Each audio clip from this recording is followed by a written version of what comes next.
Get ready to enter the Thrive Time Show. We started from the bottom, now we hit. We started from the bottom and we'll show you how to get here. Started from the bottom, now we hit. We started from the bottom, now we hit. We started from the bottom, now we're on the top. Teaching you the systems to get what we got. Colton Dixon's on the hooks, I break down the books. Z's bringing some wisdom and the good looks. As the father of five, that's why I'm alive. So if you see my wife and kids, please tell them hi. It's the C&Z up on your radio. And now 3, 2, 1, here we go.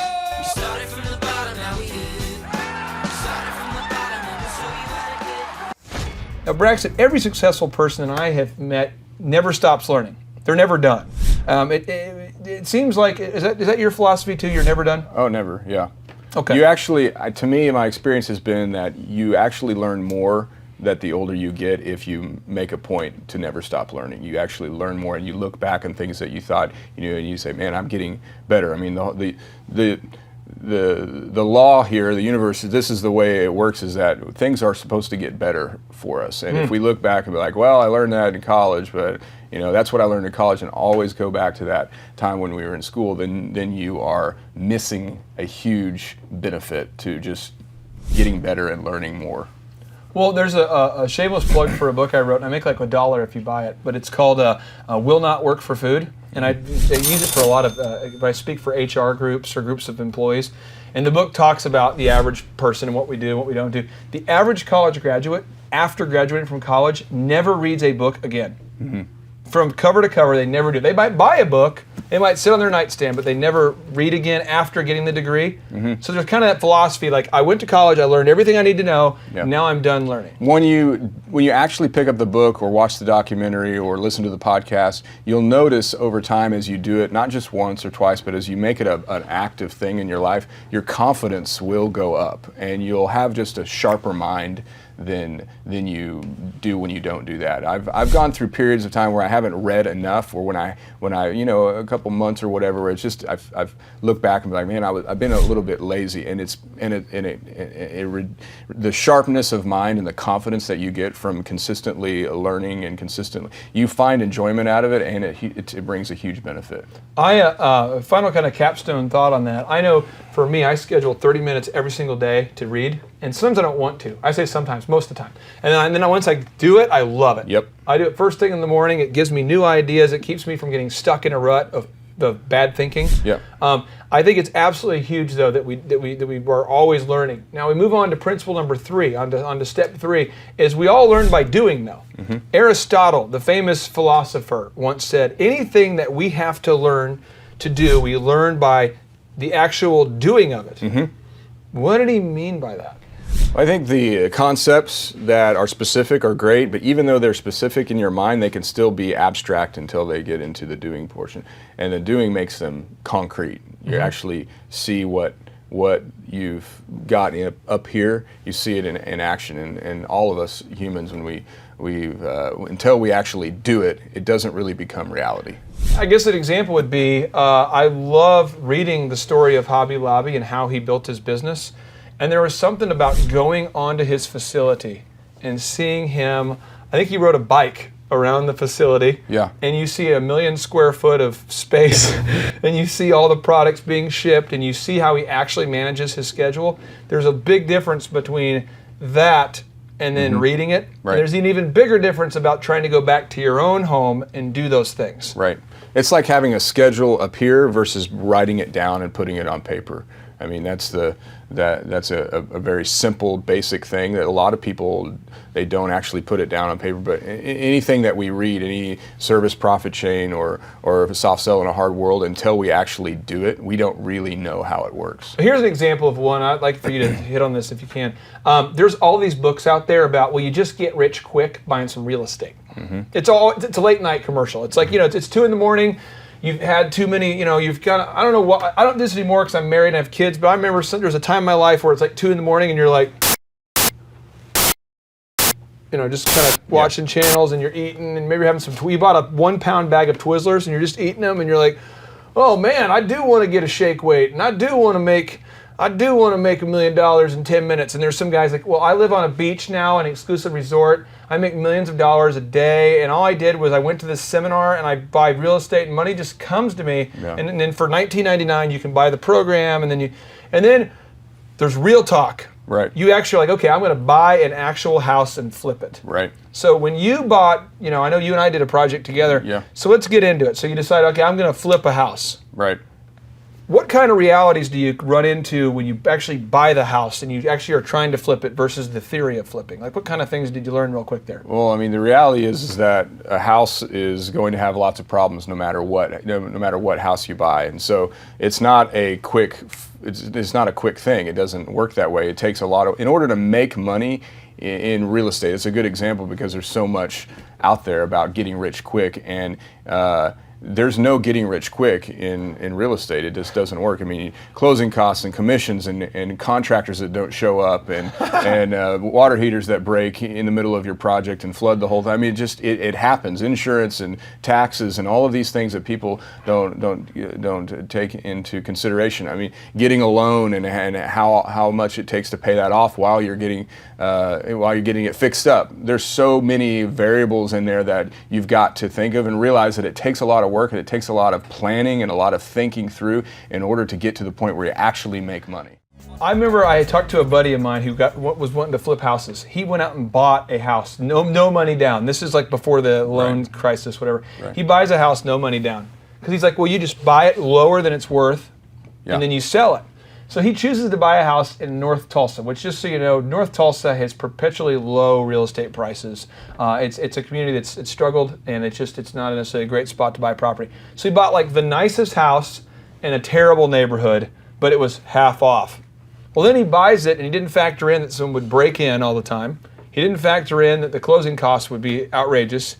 He didn't factor in that the contractor he would pay a contractor to do the work, and then he would disappear and never come back and never do the work. Yeah. So he had to pay, and all of a sudden he emerges from that with a new understanding of what it means to invest in real estate. But ultimately, I mean, we'll learn best by doing. We learn best by doing it. I'm glad that the first rental property I ever bought, I took a step, and it was a big deal at the time, and I really am glad I did it. I didn't make much money. I made a little bit of money, and it was a lot of work.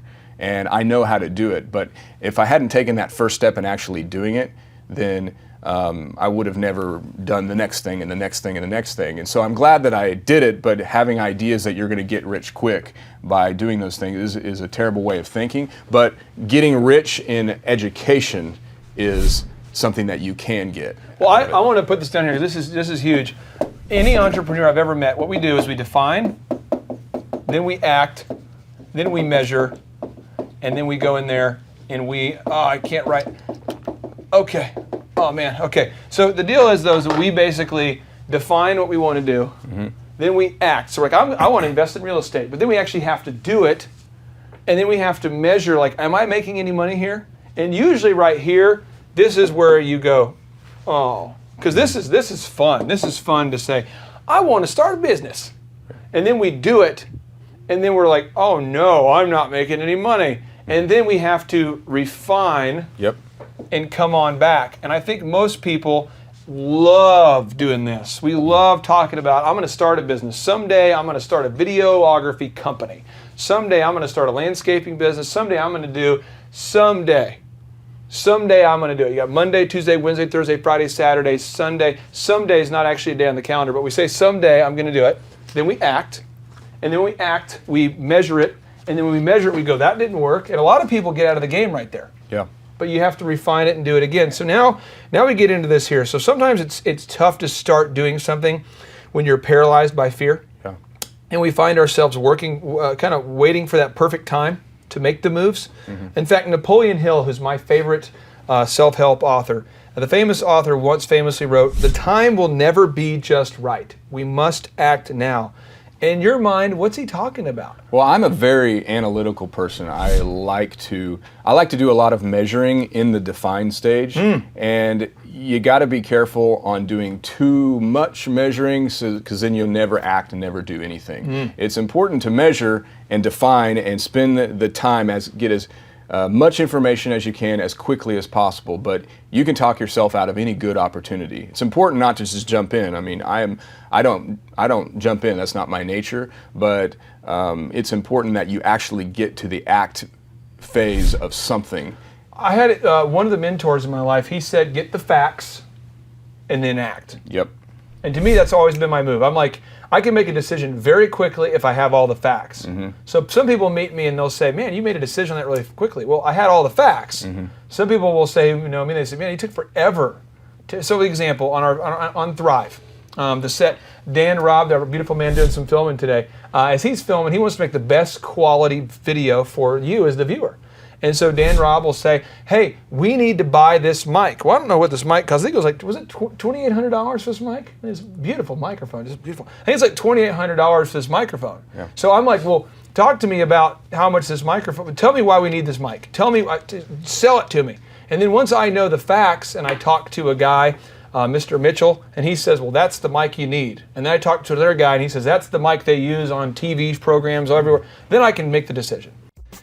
Now, how in your career have you been able to take that leap of faith when at a time when it wasn't convenient? Because the time will never be just right. How have you been able to, the time's never right to take the $37,000 job and reduce that to $22,000. How have you been able to take that leap, Braxton? Well, I mean, I kind of go off of this analogy that I've heard, and probably you guys have heard as well. You can't steer a parked car. And so I like to get things done, and I like to do a lot of things as quickly as possible, and we live once and we only have this limited amount of time, so I'm not going to sit parked forever. And sometimes it's tough to get that car going, but you just kind of have to will yourself. I'm going to do something. I'm not going to jump into something stupid, but I'm going to define what I want to do, not just what I think I should do, but really what I want to do. I'm going to find an opportunity. I'm going to define it, and then I'm going to start moving in the right direction. And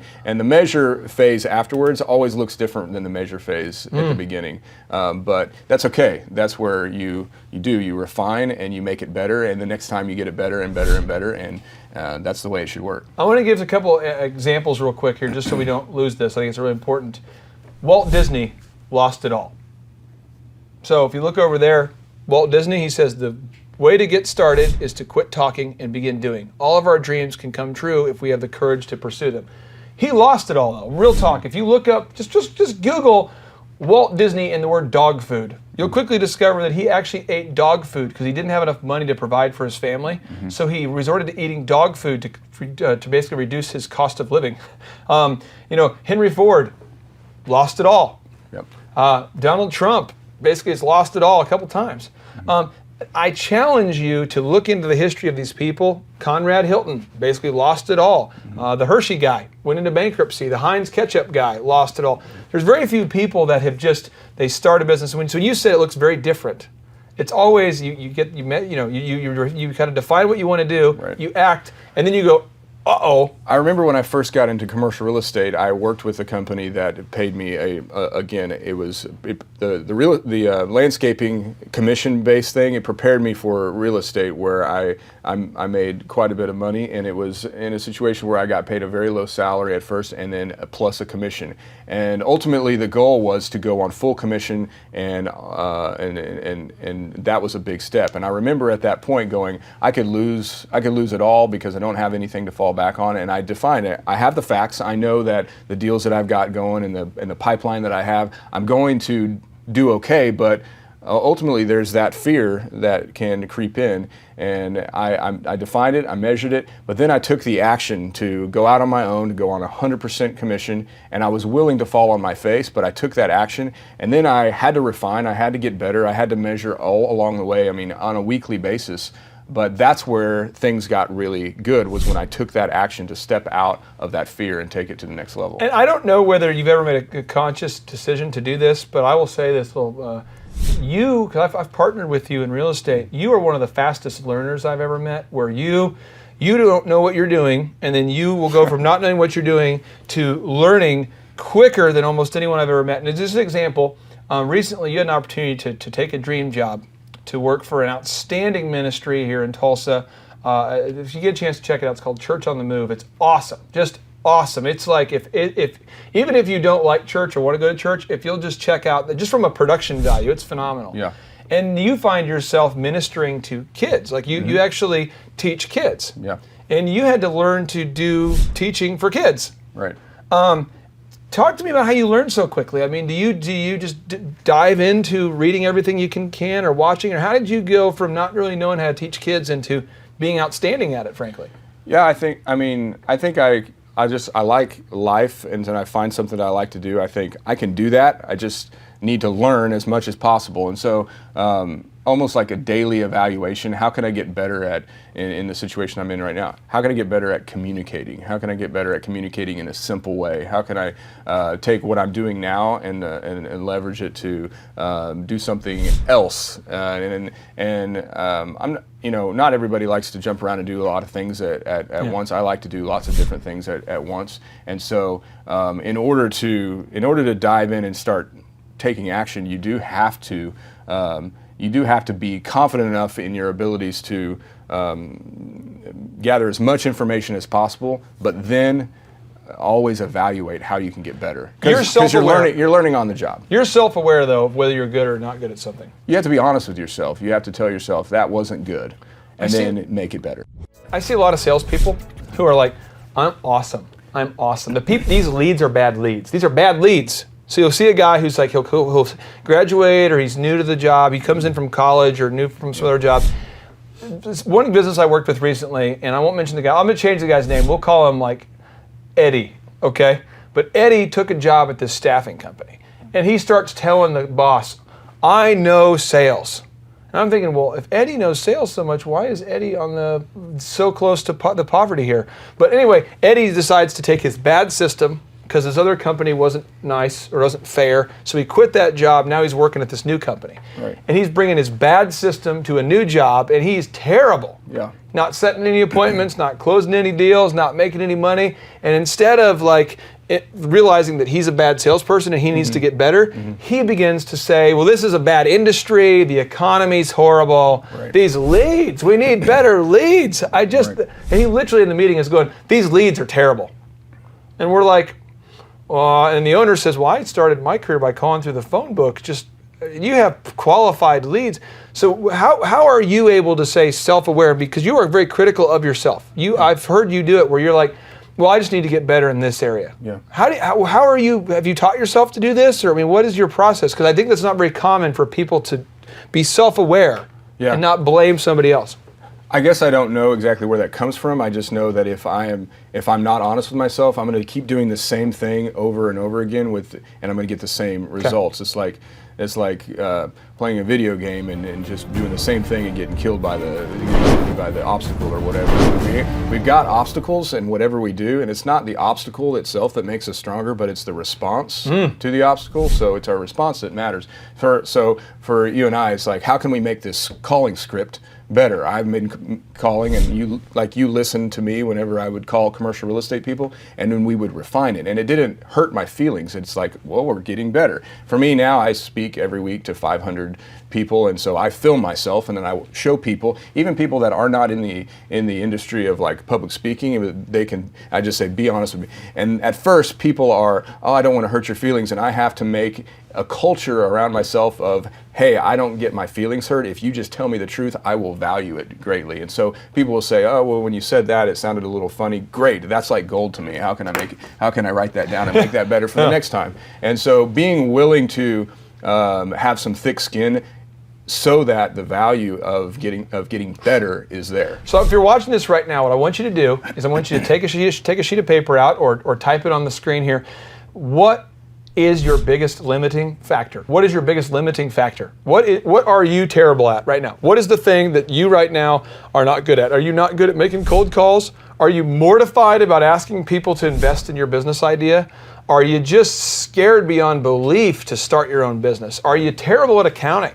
Or even if you're pretty good, and you're not terrible, but you're pretty good, you can get stuck in a rut of being pretty good and mediocre. Why not just keep on, you don't want to trust everyone's opinion. You don't want to ask your poor Uncle Vinny about how to make money, but there are people that you can figure out a way to evaluate whatever you're doing so that it goes from mediocre to excellent or from bad to better. Because along the way. great, I've heard it often said that great is the enemy of average. So we want to just, if you're average, what you're saying is just Yeah. you want to contrast where you are versus where the greatest are, Right. and you want to get into that top 10% of your career. Might as well keep getting better. Now, you're a great learner. Also, you're a great teacher, though. And rumor has it that you actually taught. Now, this could be. I want to get the rumor out. Did you actually teach Ryan Tedder, the Grammy-winning songwriter, artist, the lead guy for One Republic? Did you actually teach him how to play the guitar in college? Fact or fiction? I'm still waiting for the royalty checks for that, but it is a fact that Ryan Tedder and I were roommates our freshman year in college, and I brought my guitar and I taught him, his first 5 or 6 chords, and within 2 weeks he was better than I was. And I've been playing guitar. I've been playing guitar for 5 or 6 years, and I knew the basic chords, and I showed him where to put his fingers, and he'd never played guitar before. It was incredible. So, But, full disclosure, he was classically trained, or he was trained on the piano. on the piano. So he was very good on the piano. Yeah. And he could sing really well. Yeah. But you taught him the guitar, which really, when you think about, he was kind of like, was he a Grammy-winning artist before you taught him the guitar? No. Was he afterwards? Yes. So really, we believe that you are single-handedly responsible for his correct. career, and we're just going to take ownership of that right now, and we're just waiting for the royalty check. Just 1%. That's all I'm asking. I don't think it's too much to ask. 1%. Come on, Ryan. 1%. It's not tough. Yeah. That's all we're asking, Brian. Come on.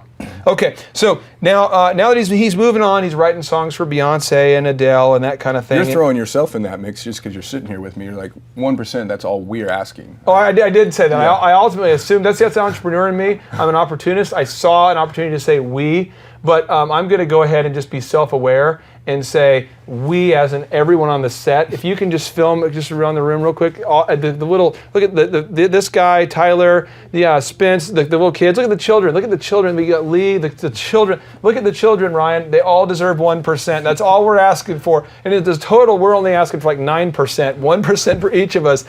That's all we're talking about. We're moving on here. Point number four. Create momentum through making decisions quickly. Making up your mind decisively is a key trait for people that are wealthy. Now, we talked about it a little bit, but just real quick, kind of distill it here. What is your philosophy to approaching the best way to make a big decision? If I am contemplating leaving my job to start my own business, or I am thinking about buying a franchise, I'm thinking about hiring a key member of my staff, every entrepreneur faces decisions. They've got to make those decisions quickly. What is your move? Bring it down to the simplest form. Okay. Just take that complicated system as all of these different factors and just make it as simple as possible. And that might mean you write down and just keep simplifying it. If it's a matter of taking a job, will I like it better? Is it, is simple form. And if it's a matter of buying a property, if it's sketchy and not simple and you cannot make it simple, then avoid the decision. Avoid that yes decision. If it's simple and it's like, is this a good deal or is it not a good deal? All the closing costs, all that stuff. Gather the facts and then simplify it. Will I make money? On Thrive, it's interesting, but we have now, as we've picked up a momentum and we've had a lot of neat people join the team. We've had big producers in New York want to be on the team now. We've had big venture capital investors. Neat stuff is happening. Massive momentum.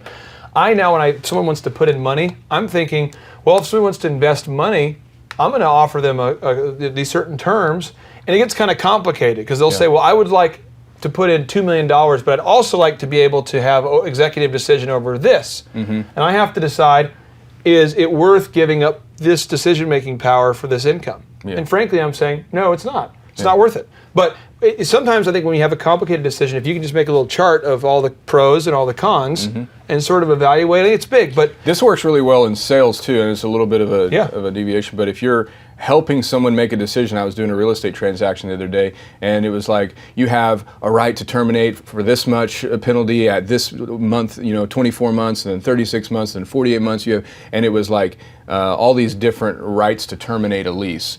And ultimately, we decided, you know what, we'll pay a little bit more penalty just for one right, 90 days to terminate the lease. And it was simple. It was one line rather than 10, and everybody got behind it just because it was a simple solution. So.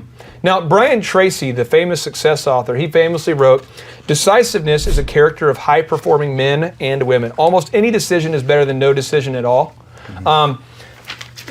What does that whole thing mean? Because I see entrepreneurs that get stuck, and their staff, by the way, if you're an entrepreneur and you can't make a decision, your staff will get frustrated with you, and they'll quickly lose interest in you if you can't make a decision. Yeah. Why is it better to make some decision, even if it's wrong, than no decision at all?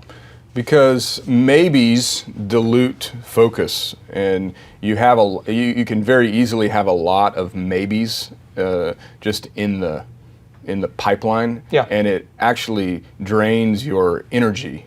So if you say yes to something, you're moving somewhere. If you say no, you're getting rid of it. But a bunch of maybes, maybe I'll do that, maybe I won't do that, and they can pile up very easy. A lot of people say maybe to a lot of things. In one way or another, they say maybe. And there's always these maybes that are just floating around in their head. And try to keep as many maybes out of your head as possible. Keep the maybes out. Keep the maybes out. Now, we're going to get into this process here. We're going to really get into it. I want to help some people with this. So let's look at this process here. Let's say that I'm looking at buying a property, and let's say that I'm a business owner watching this, and I need about 1,000 square feet. Now, let's say I need 2,000 square feet. Okay, 2,000 square feet.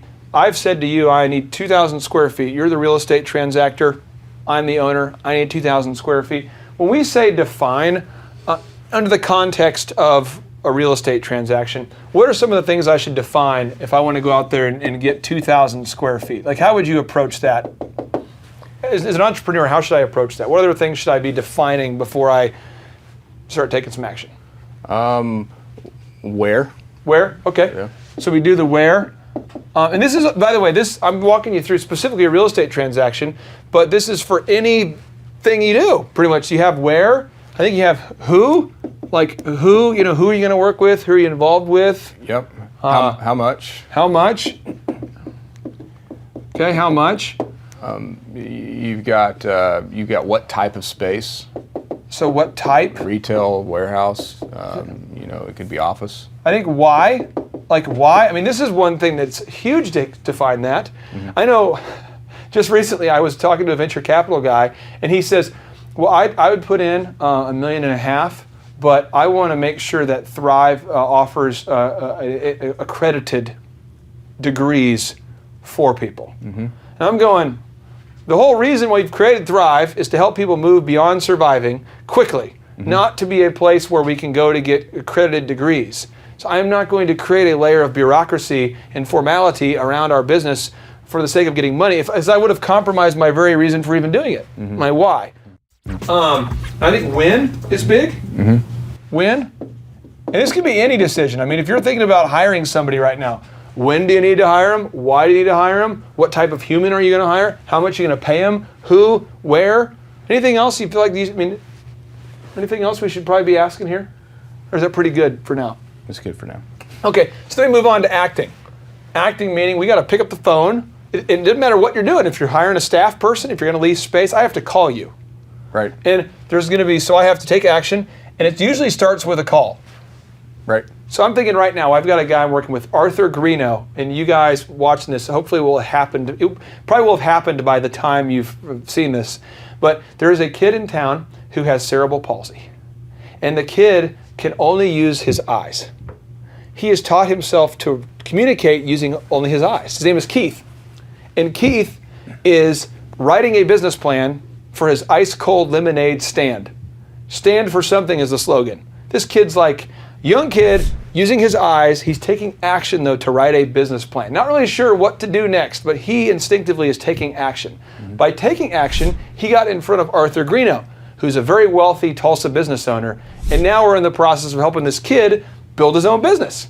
But at some point, we have to call somebody, right? And when we call somebody, should we expect some kind of rejection or it's not easy? Yes.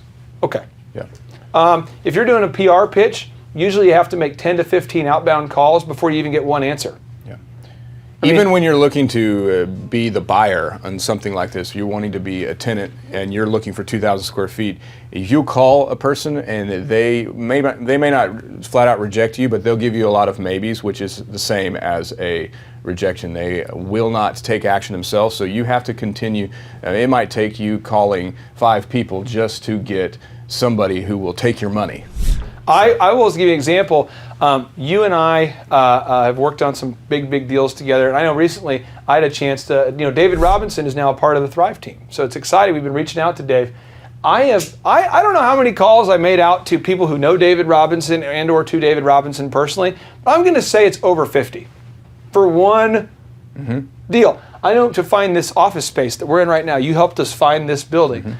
We were probably in 150 calls and we were the buyer. Right. But when you decide to act, you are going to have to work through some type of rejection. Yes. And it's going to happen. There's just nothing out there, period, whether you're writing a book, whether you're getting real estate. So we'll kind of stick on the real estate thing. So we start looking for some space, we're getting a rejection. Buyers don't want to sell, buyers don't want to lease, sellers are busy, they don't want to lease, sellers they're unavailable, sellers have their phone turned off, whatever the deal is. But we keep acting.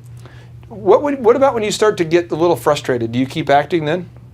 Yeah, otherwise you're not going to get anything done. You just got to keep going. How is that different from the salary guy? The salary guy probably works and then when he can't get anything done, he just stops? Well, yeah, the salary guy might make a few calls, just enough to say he made a call, and then he'll finish at the 5 o'clock time.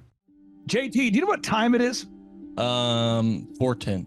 It's Tebow time in Tulsa, Jerusalem, baby. Tim Tebow is coming to Tulsa, Oklahoma, June 27th and 28th. We've been doing business conferences here since 2005. I've been hosting business conferences since 2005. What year were you born? 1995. Dude, I've been hosting business conferences since you were 10 years old, but I've never had the 2-time Heisman Award winning Tim Tebow come present. And a lot of people, have followed Tim Tebow's football career on the field and off the field. And off the field, the guy's been just as successful as he has been on the field. Now, the big question is, JT, how does he do it? Well, they're going to have to come and find out because I don't know. Well, I'm just saying, Tim Tebow's going to teach us how he organizes his day, how he organizes his life, how he's proactive with his faith, his family, his finances. He's going to walk us through his mindset that he brings into the gym, into business. It is going to be a blasty blast in Tulsa, Jerusalem. Also, this is the first Thrive Time Show event that we've had where we're going to have a man who has built $100 million net worth. Wow. Who'll be presenting. Now, we've had a couple presenters that have had $1 billion net worth in some like real estate sort of things. Yeah. But this is the first time we've had a guy who's built a service business and he's built over $100 million net worth in the service business. It's the yacht driving, multi-state living guru of franchising. Peter Taunton will be in the house. This is the founder of Snap Fitness, the guy behind 9 Round Boxing. He's going to be here in Tulsa, Jerusalem, Oklahoma, June 27th and 28th. JT, why should everybody want to hear what Peter Taunton has to say? Oh, because he's incredible. He's just a fountain of knowledge. He is awesome. He has inspired me listening to him talk. And not only that, he also has, he practices what he teaches. So he's a real teacher. He's not a fake teacher like business school teachers. So you got to come learn from him. Also, let me tell you this, folks. I don't want to get this wrong because if I get it wrong, someone's going to say, you screwed that up, buddy. So Michael Levine, this is Michael Levine. He's going to be coming. You say, who's Michael Levine? I don't get this wrong. This is the PR consultant of choice for Michael Jackson, for Prince, for Nike, for Charlton Heston, for Nancy Kerrigan, 34 Grammy Award winners, 43 New York Times best-selling authors he's represented, including pretty much everybody you know who's been a super celebrity. This is Michael Levine, a good friend of mine. He's going to come and talk to you about personal branding and the mindset needed to be super successful. The lineup will continue to grow. We have hit Christian recording artist Colton Dixon in the house. Now, people say, Colton Dixon's in the house? Yes, Colton Dixon's in the house. So if you like top 40 Christian music, Colton Dixon's going to be in the house performing. The lineup will continue to grow each and every day. We're going to add more and more speakers to this all-star lineup. But I encourage everybody out there today, get those tickets today. Go to thrivetimeshow.com. Again, that's thrivetimeshow.com. And some people might be saying, well, how do I do it? What do I do? How does it work? You just go to thrivetimeshow.com. Let's go there now. We're feeling the flow. We're going to thrivetimeshow.com. Again, you just go to thrivetimeshow.com. You click on the business conferences button, and you click on the request tickets button right there. The way I do our conferences is we tell people it's $250 to get a ticket. Yep. Or whatever price that you can afford. And the reason why I do that is I grew up without money. JT, you're in the process of building a super successful company. Did you start out with $1 million in the bank account? No, I did not. Nope, did not get any loans, nothing like that. Did not get an inheritance from parents or anything like that. I had to work for it, and I'm super grateful. I came to a business conference. That's actually how I met you, met Peter Taunton. I met all these people. So if you're out there today and you want to come to our workshop, again, you just got to go to thrivetimeshow.com. You might say, well, when's it going to be? June 27th and 28th. You might say, well, who's speaking? We already covered that. You might say, where's it going to be? It's going to be in Tulsa, Jerusalem, Oklahoma. And so it says Tulsa, Jerusalem. I'm really trying to rebrand Tulsa as Tulsa, Jerusalem, sort of like the Jerusalem of America. But if you type in Thrive Time Show and Jinx, you can get a sneak peek or a look at our office facility. This is what it looks like. This is where you're headed. It's going to be a blasty blast. You can look inside, see the facility. We're going to have hundreds of entrepreneurs here. It is going to be packed. Now, for this particular event, folks, the seating is always limited because my facility isn't a limitless convention center. You're coming to my actual home office, and so it's going to be packed. So when? June 27th and 28th. Who? You're going to come. Who? You? I'm talking to you. You can just get your tickets right now at thrivetimeshow.com. And again, you can name your price. We tell people it's $250 or whatever price you can afford. And we do have some select VIP tickets, which gives you an access to meet some of the speakers and those sorts of things. And those tickets are $500. It's a 2-day interactive business workshop, over 20 hours of business training. We're going to give you a copy of my newest book, The Millionaire's Guide to Becoming Sustainably Rich. You're going to leave with a workbook. You're going to leave with everything you need to know to start and grow a super successful company. It's practical, it's actionable, and it's Tebow time right here in Tulsa, Jerusalem. Get those tickets today at thrivetimeshow.com. Again, that's thrivetimeshow.com. Hello, I'm Michael Levine, and I'm talking to you right now from the center of Hollywood, California, where I have represented over the last 35 years 58 Academy Award winners, 34 Grammy Award winners, 43 New York Times bestsellers. I've represented a lot of major stars, and I've worked with a lot of major companies. And I think I've learned a few things about what makes them work and what makes them not work. Now, why would a man living in Hollywood, California, in the beautiful sunny weather of LA, come to Tulsa? Because last year I did it, and it was damn exciting. Clay Clark has put together an exceptional presentation, really life-changing, and I'm looking forward to seeing you then. I'm Michael Levine. I'll see you in Tulsa. James, did I tell you my good friend John Lee Dumas is also joining us at the in-person 2-day interactive Thrive Time Show Business Workshop? That Tim Tebow and that Michael Levine will be at. Have I told you this? You have not told me that. Oh, he's coming all the way from Puerto Rico. This is John Lee Dumas, the host of the chart-topping EOFire.com podcast.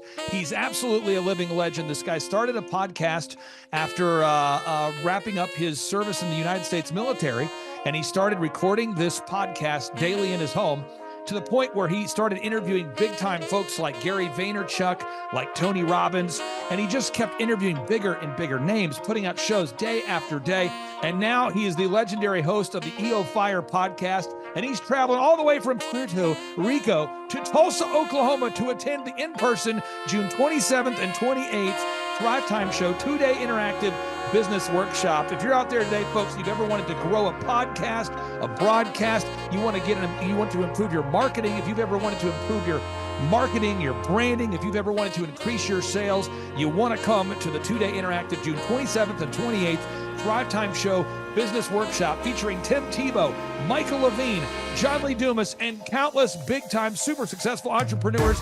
It's going to be life-changing. Get your tickets right now at thrivetimeshow.com. James, what website is that? thrivetimeshow.com. James, one more time with more enthusiasm. thrivetimeshow.com. Shine, everything rides on tonight.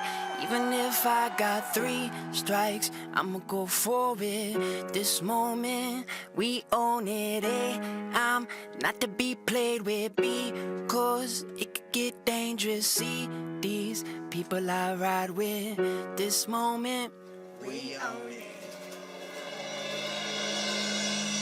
Thrive Time Show 2-day interactive business workshops are the world's highest rated and most reviewed business workshops because we teach you what you need to know to grow.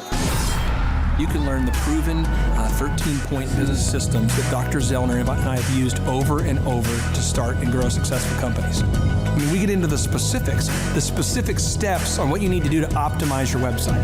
We're going to teach you how to fix your conversion rate. We're going to teach you how to do a social media marketing campaign that works. How do you raise capital? How do you get a small business loan? We teach you everything you need to know here during a 2-day, 15-hour workshop. It's all here for you. You work every day in your business, but for 2 days you can escape and work on your business and build these proven systems so now you can have a successful company that will produce both the time freedom and the financial freedom that you deserve. You're going to leave energized, motivated, but you're also going to leave empowered.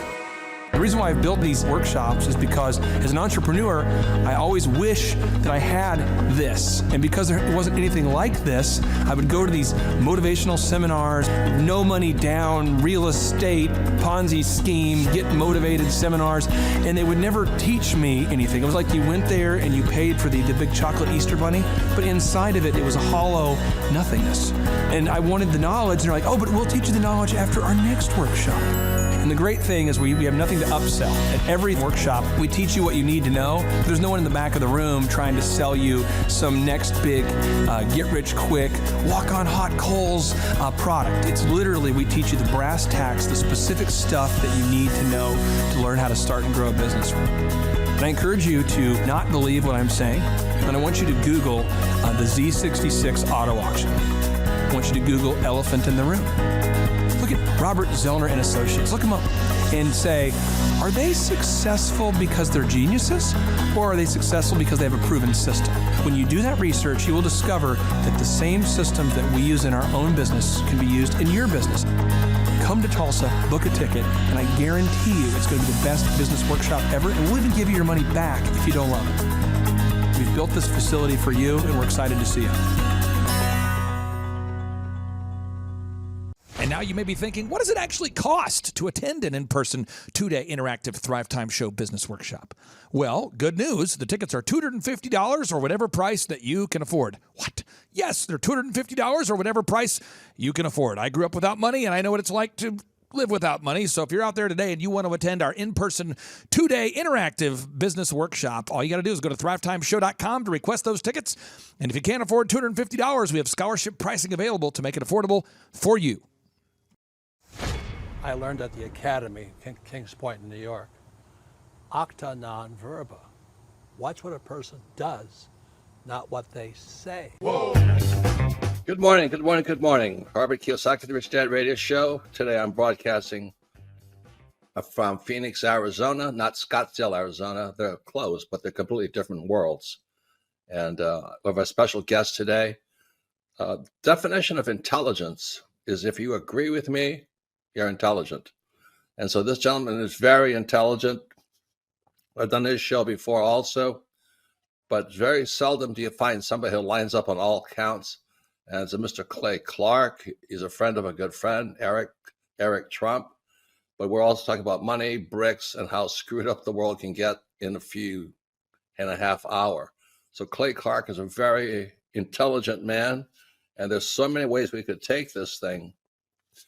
But I thought, since you and Eric are close, Trump, what were you saying about what Trump can't, what Donald, who's my age, and I can say or cannot say? First of all, I have to honor you, sir. I want to show you what I did to one of your books here. There's a guy by the name of Jeremy Thorne, who was my boss at the time. I was 19 years old, working at Faith Highway. I had a job at Applebee's, Target, and DirecTV. And he said, have you read this book, Rich Dad, Poor Dad? And I said, no. And my father, may he rest in peace, he didn't know these financial principles. So I started reading all of your books and really devouring your books. And I went from being an employee to self-employed to the business owner to the investor. And I owe a lot of that to you. And I just wanted to take a moment to tell you thank you so much for allowing me to achieve success. And then I'll tell you all about Eric Trump. But I just want to tell you thank you, sir, for changing my life. Well, not only that, Clay, thank you, but you become an influencer. More than anything else, you've evolved into an influencer where your word has more and more power. So that's why congratulate you on becoming. Because as you know, there's a lot of fake influencers out there too, or bad influencers. Yeah. So anyway, I'm glad you and I agree so much, and thanks for reading my books. Yeah. That's the greatest thrill for me today. Not a thrill, but recognition is when people, young men especially, come up and say, I read your book, changed my life. I'm doing this, I'm doing this, I'm doing this. I learned at the Academy, Kings Point in New York, acta non verba. Watch what a person does, not what they say. Whoa. Hey, I'm Ryan Wimpy. I'm originally from Tulsa, born and raised here. I went to a small private liberal arts college and got a degree in business, and I didn't learn anything like they're teaching here. I didn't learn linear workflows. I learned stuff that I am not using, and I haven't been using for the last 9 years. So what they're teaching here is actually way better than what I got at business school. And I went what was actually ranked as a very good business school. The linear workflow for us and getting everything out on paper and documented is really important. Like we have workflows that are kind of all over the place, so having linear workflow and seeing that mapped out on multiple different boards is pretty awesome. That's really helpful for me. The atmosphere here is awesome. I definitely just stared at the walls, figuring out how to make my facility look like this place. This place rocks. It's invigorating. The walls are super, it's just very cool. The atmosphere is cool. The people are nice. It's a pretty cool place to be. Very good learning atmosphere. I literally want to model it and steal everything that's here at this facility and basically create it just on our business side.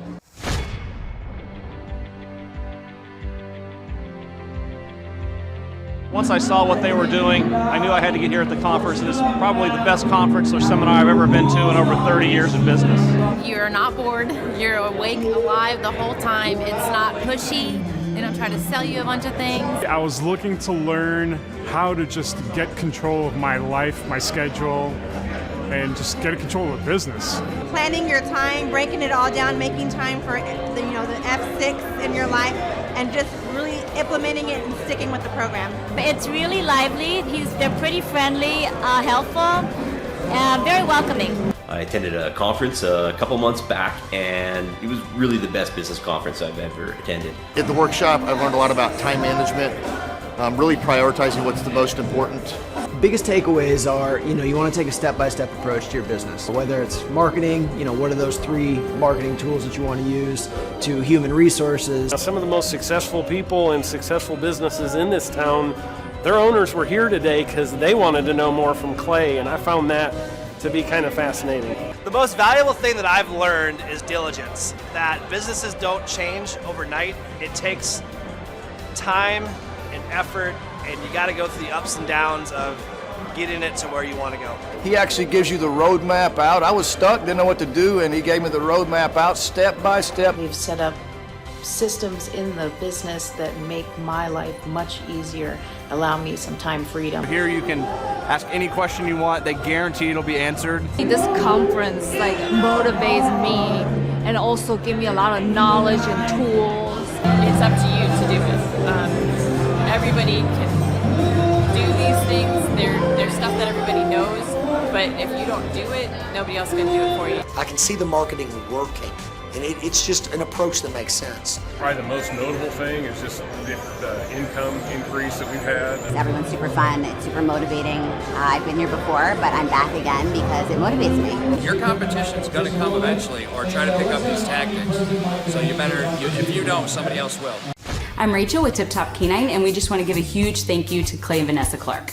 Hey guys, I'm Ryan with Tip Top Canine. Just want to say a big thank you to Thrive 15. Thank you to Make Your Life Epic. We love you guys, we appreciate you, and really just appreciate how far you've taken us. This is our old house, right? This is where we used to live 2 years ago. This is our old neighborhood. See? It's nice, right? So this is my old van and our old school marketing, and this is our old team.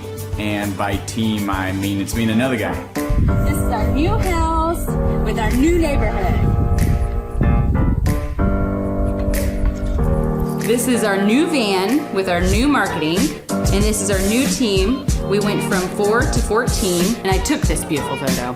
We worked with several different business coaches in the past, and they were all about helping Ryan sell better and just teaching sales, which is awesome, but Ryan is a really great salesman. So we didn't need that. We needed somebody to help us get everything that was in his head out into systems, into manuals and scripts, and actually build a team. So now that we have systems in place, we've gone from 1 to 10 locations in only a year.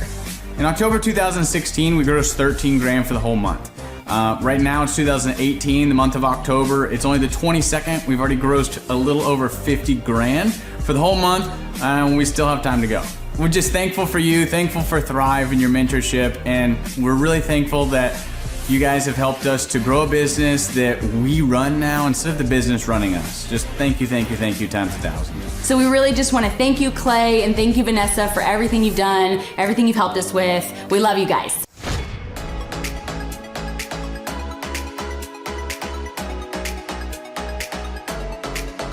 If you decide to not attend the Thrive Time workshop, you're missing out on a great opportunity. The atmosphere of Clay's office is very lively. You can feel the energy as soon as you walk through the door, and it really got me and my team very excited.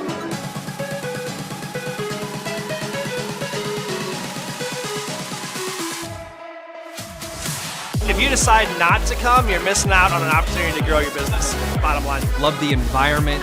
I love the way that Clay presents and teaches. It's a way that not only allows me to comprehend what's going on, but he explains it in a way to where it just makes sense. The SEO optimization, branding, marketing. I've learned more in the last 2 days than I have the entire 4 years of college.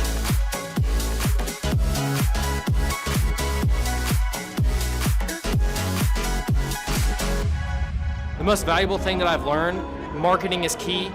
Marketing is everything. Making sure that you're branded accurately and clearly. How to grow a business using Google reviews, and then just how to optimize our name through our website also. Helpful with a lot of marketing, search engine optimization, helping us really rank high in Google. The biggest thing I needed to learn was how to build my foundation, how to systemize everything and optimize everything, build my SEO. How to become more organized, more efficient. How to make sure the business is really there to serve me as opposed to me constantly being there for the business. New ways of advertising my business as well as recruiting new employees. Group interviews, number one. Before we felt like we were held hostage by our employees. Group interviews has completely eliminated that because you're able to really find the people that would really be the best fit. Hands-on how to hire people, how to deal with human resources, a lot about marketing, and overall just how to structure the business, how it works for me, and also then how that can translate into working better for my clients. The most valuable thing I've learned here is time management. I like the 1 hour of doing your business is real critical if I'm going to grow and change. Clay really teaches you how to navigate through those things and not only find freedom, but find your purpose in your business and find the purposes for all those other people that directly affect your business as well. Everybody. Everybody. Everyone needs to attend the conference because you get an opportunity to see that it's real.